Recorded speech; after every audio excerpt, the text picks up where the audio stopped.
Bestuursvoorzitter Ipe Smit van Cambuur roept Eltsenien op afstand te nemen van de railskoppers die het van de week het stadion bestwarmen. Zijn oorskier had trainer Dwight Lodewegers net verzinnen. En op deze wijze blijft Cambuur een Lietse club, zei Smit. Lodewegers zelfs joeg complimenten aan zijn alvertal. Rederij Doeksem mat volslijne iepen Jan oer de financiën, vindt staatssecretaris Mansveld. De rederij wil minder veerboten varen litten naar Skielge en Vlieland omdat ze last hebben van concurrentie met de EVT. Maar dat mij alleen nog als Doeksem aantoont dat de rederij oorsmaai verlies draait.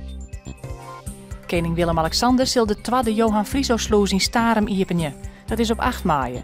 Het nieuwe sluiscomplex is bouwd jonken de bestaande Johan Frieso-sluis. De matza een eindkomen onder lange wachttijden van wettersporters.